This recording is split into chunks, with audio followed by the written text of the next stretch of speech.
9 მაისს რუსეთის სამხედრო აღლუმმა პირველად 19 წლის შემდეგ სამხედრო ტექნიკის გარეშე ჩაიარა. აღლუმი ვერ დაიკვეხნის ასევე დიპლომატიური ტრიუმფითაც, იმიტომ რომ ვლადიმირ პუტინს ეწვივნენ მალაიზიის, ლაოსის, ბელარუსის და სლოვაკეთის ლიდერები. რუსეთი, ბელარუსი, მალაიზია, ლაოსი თითქოს რაღაც მესამე-მეოთხე ხარისხოვან ეკონომიკურ ფორუმზე არის საუბარი, რომელიც სადღაც სარატოვში ან მაგილევში ტარდება. იმ ძალისთვის, რომელსაც სამყაროში მეორე ძალაზე აქვს პრეტენზია, სტუმრების ჩასვლა მხოლოდ ასეთი ქვეყნებიდან რეპუტაციულად დამაზიანებელიც არის. ოფიციალურმა კრემლმა მოკრძალებული და ლიმიტირებული აღლუმი არსებული ოპერატიული ვითარებით ახსნა. ამაში რა იგულისხმება, მოგვიანებით ვისაუბრებთ. თუმცა რუსებისთვის ყველაზე მტკივნეული ის კი არ იყო, რომ აღლუმმა ტექნიკის გარეშე ჩაიარა. მეტიც, არც ის, როცა გაიგეს, რომ ლაოსის პირველი პირი ჩადიოდა ქვეყანაში და მათ უმრავლესობამ ლაოსი სად მდებარეობს, საერთოდ წარმოდგენა არ აქვთ. არამედ ის, რომ ინტერნეტთან წვდომა ისევ შეეზღუდათ.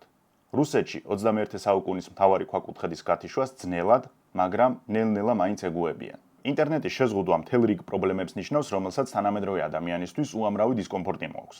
მაგალითად, ვერ იხდის ონლაინ ბარათით, ვერ რეკავს, ვერ აგზავნის შეტყობინებებს, შეუძლებელია ტაქსის გამოძახება, ვერ იყენებს რუკებს და ასე შემდეგ. დღეს რუსეთში ინტერნეტის შეზღუდვას არა კომუნიკაციების სამსახური ან კავშირის ოპერატორი, არამედ პირდაპირ FSB აკონტროლებს. და ჩვენს რეალობაში, სადაც ბიზნესი ინტერნეტთან ასე მჭიდროდ არის დაკავშირებული და მათი თანაარსებობა ინტერნეტის გარეშე პრაქტიკულად შეუძლებელია, ეს გამოწვევა უამრავ რუსზე ნეგატიურად მოქმედებს. ისეთმა ზეტნიკებმაც კი გააპროტესტეს კრემლის ეს გადაწყვეტილება, რომლებიც ადრე პუტინს ფანატიკურად ქომაგობდნენ. როგორ მივიდა რუსეთი კიევის სამითხიდან დღევანდელობამდე? აღლუმი ტექნიკის გარეშე, ირანივით ინტერნეტის გათიშვა, რუსეთის სიღრმეებში დაბომბვები, იმედგაცრუებული მოსახლეობა და წაფორთხიალება უკრაინაში. დღეს ამ ყველაფერზე ვისაუბრებთ. ისედაც დიდი ხანი აღარ ქონია რუსეთ-უკრაინაზე ვიდეო, ამიტომ მოდით განვიხილოთ ბოლო მოვლენები. ასევე მინდა ვისაუბროთ რამდენიმე აქტუალურ საკითხზე. ვინ იგებს ომს, რატომ არ გამოიყვანა რუსეთმა აღლუმზე სამხედრო ტექნიკა და ერთად დავაკვირდეთ, როგორ იცვლება მსოფლიო პოლიტიკური ტენდენციები ომის რეალობიდან გამომდინარე. შეგახსენებთ, რომ გამოიწეროთ არხი, ვისაც სურვილი გაქვთ, შეგიძლიათ გახდეთ ჩემი ფასიანი გამომწერი პატრეონზე, ამით არხის განვითარებაში უდიდესი წვლილი შეგაქვთ. ასევე შეგახსენებთ, რომ არხის ხარდამჭერი არის კეტოგენჯის ერთ-ერთი საუკეთესო პროდუქტი Brain Optimizer-ის სახით. მე ყოველთვის ვამბობ ერთ-ერთი საუკეთესო პროდუქტი, იმიტომ რომ თუ საიტზე შეხვალთ, აღმოაჩენთ, რომ აქვთ უამრავი სასარგებლო ვიტამინი. კონკრეტულად Brain Optimizer-ი კი გეხმარებათ ფოკუსირებაში, აზროვნების სისწრაფის განვითარებაში, დიდი სასწავლო მასალის ათვისებაში. ასევე ამცირებს სტრესს. შესაძენად შეგიძლიათ მიბრძანდეთ ვაჟა-ფშაველას 12-ში ან გამოიწეროთ საიტიდან. რუსეთის ხელისუფლებისთვის 9 მაისი ერთ-ერთი ყველაზე მნიშვნელოვანი და სიმბოლური თარიღია. მეორე მსოფლიო ომის ტრიუმფი კრემლმა გადააქცია ეროვნულ რელიგიად და რუსეთის შეიარაღებული ძალებისა და ზოგადად სახელმწიფოებრიობის სიმბოლოდ. ღონისძიება უნდა ყოფილიყო ისტორიულ მეხსიერებაზე ხაზგასმა, მაგრამ ძალის დემონსტრირებად ტრანსფორმირდა. იყო პერიოდები, როდესაც თანამედროვე ტექნიკა, მათ შორის კრემლის თქმით, ინოვაციური საჯაროდ აღლუმზე გამოყავდათ. მაგალითად 2015 წელს ასე გამოჩნდა ტანკი არმატა, თვითმავალი არტილერია, კოალიცია და ასე შემდეგ. კი სახელებში კრეატივს დიდად ვერ იყენებენ. სიმბოლიზმმა კიდევ უფრო დიდი მნიშვნელობა შეიძინა 2022 წლიდან, როდესაც რუსეთი უკრაინაში შეიჭრა. ნაცისტურ გერმანიაზე გამარჯვება იდეოლოგიურად შეერწყა პუტინის მტკიცებასთან, რომ რუსეთმა ახლა უკრაინაში არსებული ნაცისტებიც უნდა დაამარცხოს. გასულ წელს რუსეთში ერთ-ერთი ყველაზე მსხვილი სამხედრო აღლუმი ჩატარდა. ვლადიმირ პუტინს კი ესტუმრა დაახლოებით 20-მდე ლიდერი, მათ შორის სი ძინპინი ჩინეთიდან, ლუის ინასიო ლულა და სილვა ბრაზილიიდან, მადურო ვენესუელადან და აბდელ ასსისი ეგვიპტიდან. პარალელურად ეს იყო რუსეთის მცდელობა, რომ მას აქვს გლობალური გავლენა და დასავლეთის ძალისხმევა, რომ მოსკოვი იზოლირებული დარჩეს, წარუმატებლად მიმდინარეობს. სამართლიანობისთვის უნდა აღინიშნოს, რომ რუსეთმა 2025 წლის აღლუმზე იმაზე მეტი ტექნიკა გამოიყვანა, ვიდრე 2022 წელს, როცა ომი თვეების დაწყებული იყო.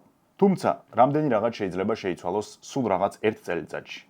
დიდებული აღლუმის ნაცვლად რუსეთს შერჩა თითოეულა სტუმარი და ისტორიაში ერთ-ერთი ყველაზე მოკრძალებული და შეზღუდული აღლუმი, რომელიც მოვალეობის მოხდის მიზნით უფრო იყო, ვიდრე რუსეთის არმიის სიძლიერის სიმბოლიზმი.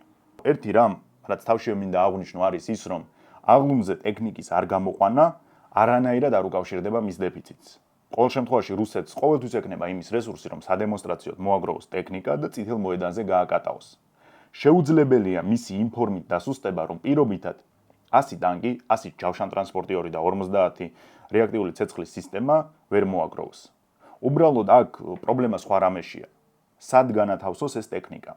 ჯერ იმას ვიტყვი. სხვა შორის ესეც საინტერესო ფაქტია. რუსეთში 2000-იანების დასაწყისში აღლუმი ტექნიკის გარეშე ტარდებოდა ხოლმე. თუმცა 2008 წლიდან პუტინის გადაწყვეტილებით სამხედრო ტექნიკა წითელ მოედანზე დაბრუნდა, რომ დაუბრუნდეთ აღლუმის ჩატარების ფორმატს. რამდენიმე დღით ადრე იწყება ტექნიკის მობილიზება დედაქალაქთან ან დედაქალაქის რომელიმე გარეუბანში. მაგალითად, ალაბინოში არის წითელი მოედნის სქემა და იქ გადიან რეპეტიციებს.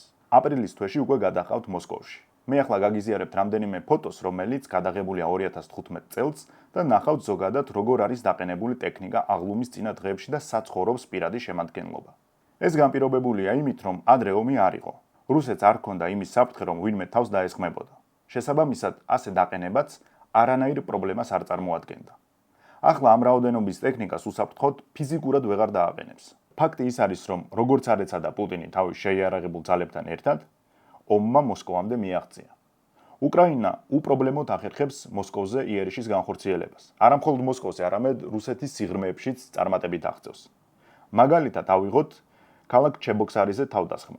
თან ეს იყო არა მხოლოდ დრონით, არამედ ფრთოსანი რაკეტა ფლამინგოთი, რომელიც უკრაინულ-ბრიტანული წარმოებისაა.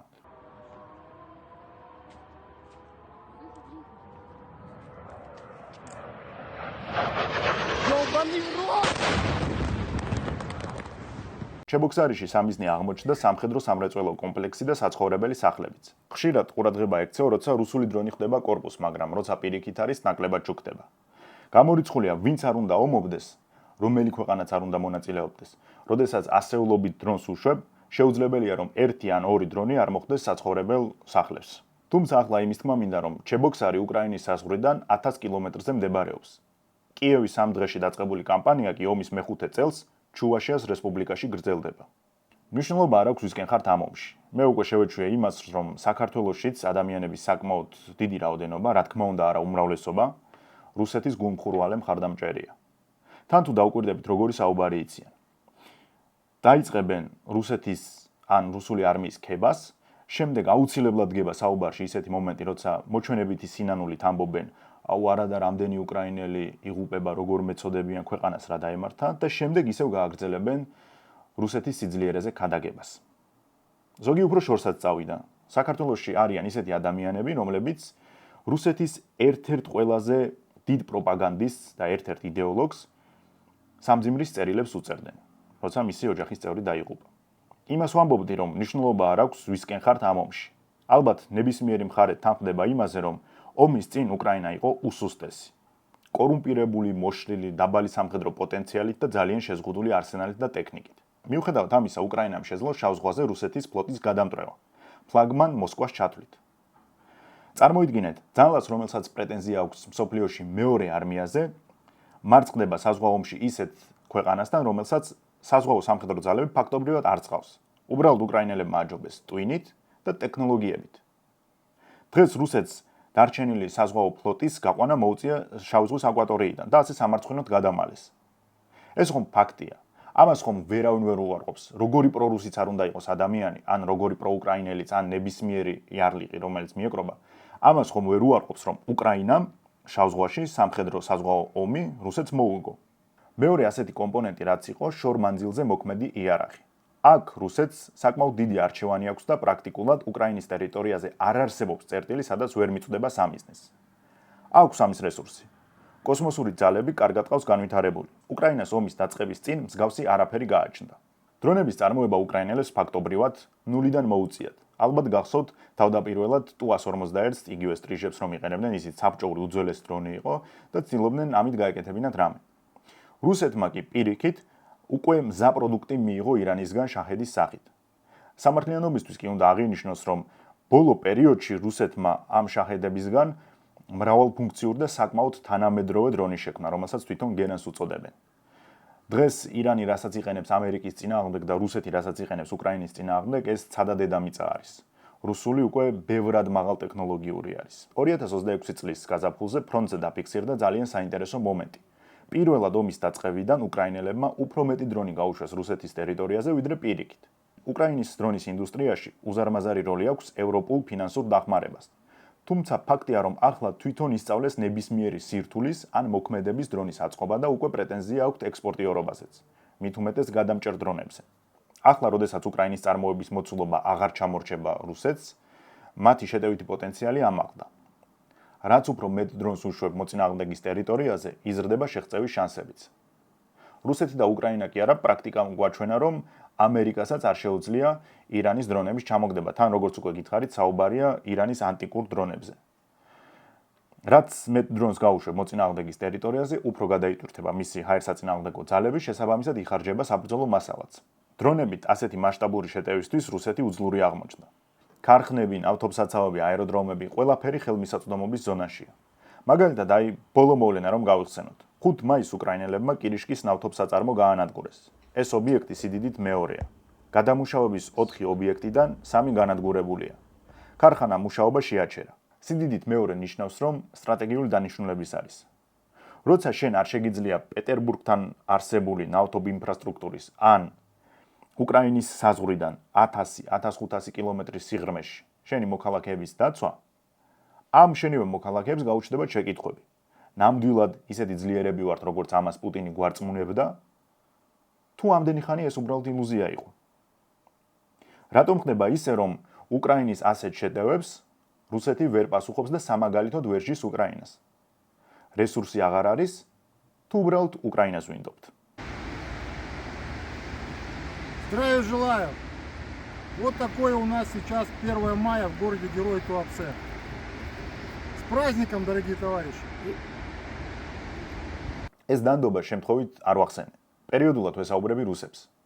მათი ნაწილი გაუმხიზლდა რაღაცნაირად ცუდი სიტყვა, მოდი ასე ვიტყვი, რაღაცებზე წარმოდგენა შეეცვალათ, თუმცა ნაწილი ძველებურად ილუზიებშია. ისინი ფიქრობენ, რომ პუტინი უკრაინელებს ინდობს, უკრაინელები კი მის მოთმინებას ცდიან. თან ეცოდებათ, ოღონდ მართლა ვამბობ, ეცოდებათ, ამბობენ, რომ ჩვენი პრეზიდენტი არის კეთილი, ნამდვილი ქრისტიანი შემწყნარებელი, მას არ უნდა რომ უფრო აგრესიული იყოს, ხოლო ეს ბოროტი და ცუდი უკრაინელები კი ყველაფერს აკეთებენ, რომ ის გაამწარონ. დრონების დეფიციტის აღმოფხვრა და ამ მიმართულებით უპირატესობის მოპოვება უკრაინას ნაწილობრივ ეხმარება მისი ყველაზე მძიმე დანაკლისის, ადამიანური რესურსის დაბალანსებაში. ახლა ფრონტი აქტიურ შეტევით ფაზაში კი არ არის, არამედ ურთიერთგამოფიტვის რეჟიმშია გადასული. 2023, 24 და 25 წლებში იმის თავისუფლად თქმის საფუძველი, რომ ამ ორიდან რუსეთი უფრო იფიტებოდა, არ არსებობდა.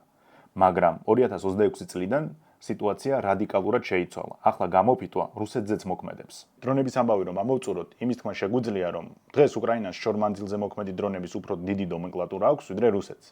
ეს არის განვითარების უწყვეტი პროცესი. ეს ინიციატივა ზოგადად იცით როგორ არის, რომ ხელიდან ხელში გადადის, ხან ერთი ასწრებს, ხან მეორე. 2026 წლიდან აშკარაა, რომ ახლა ინიციატივა უკრაინელების ხელშია. ისინი იაფასიან დრონებს იყენებენ ჰაერსაწინააღმდეგო სისტემების გადატვირთვისა და ყურადღების გადატანაში, ხოლო ძვირფას და შედარებით მრავალფუნქციურ დრონებს უკვე სამიზნეებს ესვრიან. რაც მთავარია რუსეთმა დააგვიანა გადამჭერი დრონების შექმნა და ინტეგრაცია თავდაცვის ეკოსისტემაში. მცირე საცეცხლე მობილური ჯგუფების ორგანიზებაში, აღმოჩენის აკუსტიკური სისტემების გამართვაში და ასე შემდეგ. საინტერესო ასევე ამ ომის ერთ-ერთი მთავარი თემა. ვინ აგებს, რუსეთი თუ უკრაინა? ხშირად, როდესაც ადამიანები საუბრობენ და პირობითად ერთი ამბობს, რომ რუსეთი ომს აგებს, მეორე აუცილებლად ეკითხება, რანაირად აგებს აბა უკრაინა ტერიტორიებს იბრუნებსო? ვინც ამას ამბობს, ფრონტის რეალობისგან საკმაოდ შორს არის. რუსეთისთვის გამაგრებული პუნქტის აღება, რომ აღარაფერი ვთქვათ დასახლებული პუნქტის აღებაზე, კოლოსალურ დროს, შრომას და რესურსს მოითხოვს. იგივენაირად, უკრაინისთვის იმ ტერიტორიის გამოტაცება, რაც უკვე რუსეთს აქვს, ანალოგიურ რესურსებს მოითხოვს. ეს პუნქტები ისე არის გამაგრებული, რომ შეიძლება 1-2 თვე 50 კვადრატულ მეტრზე იომონ და ვერც ერთმა წარმატებას ვერ მიაღწიოს. კლასიკური გაგებით ამ ომში ფრონტის ჩამოქცევა რთულად წარმოსადგენია.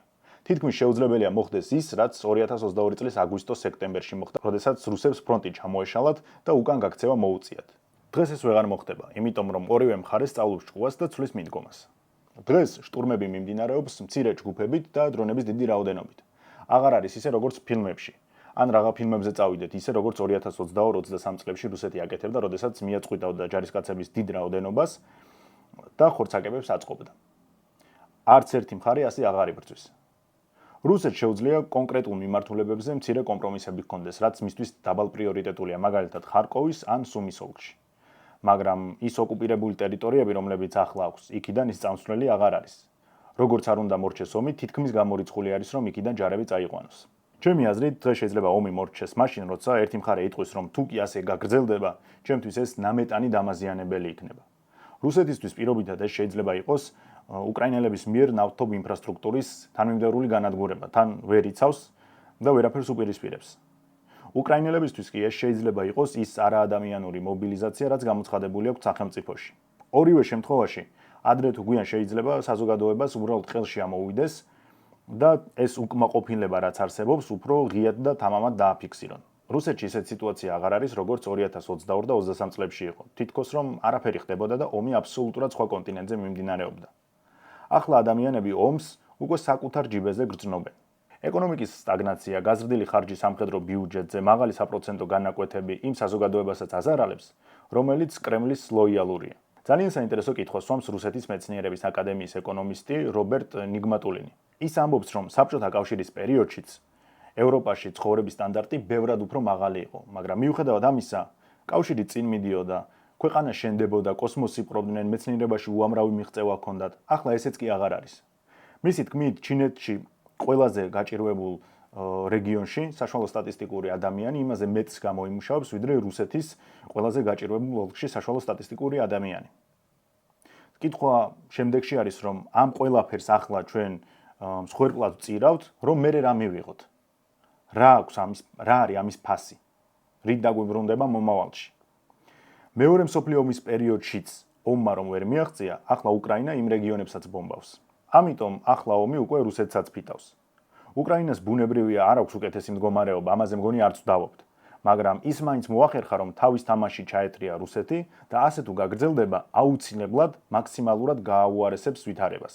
როგორც რუსების ნაწილს არ სჭირა, რომ განა პუტინი ინდობს უკრაინელებს, არამედ რეალობა შეიცვალა და გუშინ მოშიშვლებული, გაღატაკებული, გაკოტრებული უკრაინა დღეს ახერხებს, რომ მეტნაკლებად თანაბარი ბრძოლა გაუმართოს რუსეთს, ისევ ეს არ სჭირა დღეს ზოგიერთ საქართველოში.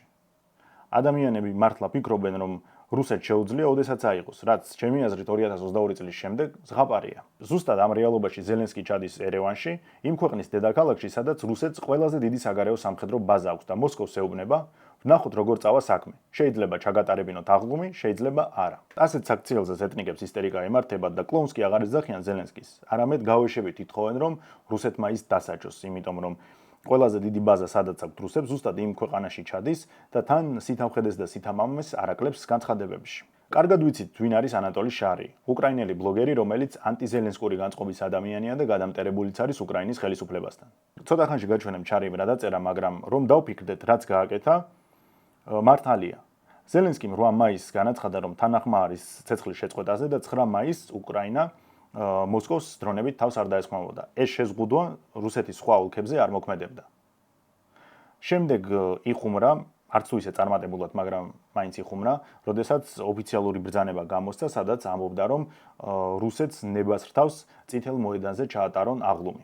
ამის მიღწევას ცდილობდა რუსეთის ხელისუფლება? 4 წლის განმავლობაში ეს არარაობა აამაღლეს, ზელენსკი ამბობს, ახლა კი მშვენიერი შესაძლებლობა მისცეს მას ტროლოს და იღადაოს. მიაღწიეთ? კმაყოფილი ხართ? წერს განრისხებული შარი. შარი მართალს წერს, იმიტომ რომ თითქოს ისე გამოჩნდა, რომ ზელენსკიზე იყო დამოკიდებული მოსკოვში აღლუმი ჩატარდებოდა თუ არ ჩატარდებოდა.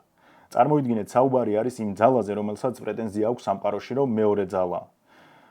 მათ ისინი არ იყვნენ დარწმუნებული იმაში, რომ შეძლებდნენ დედაქალაქის უსაფრთხოების უზრუნველყოფას. ამიტომ ეძებდნენ ასე შუამავლებს და მათგან გარანტიებს ითხოვდნენ. რა თქმა უნდა, ცალკე ზელენსკიზე ნაკლებად იყო დამოკიდებული აღლუმის ჩატარება, რადგან ასე დროს შუამავლებს უფრო მაღალი ფასი და მნიშვნელობა ენიჭებათ.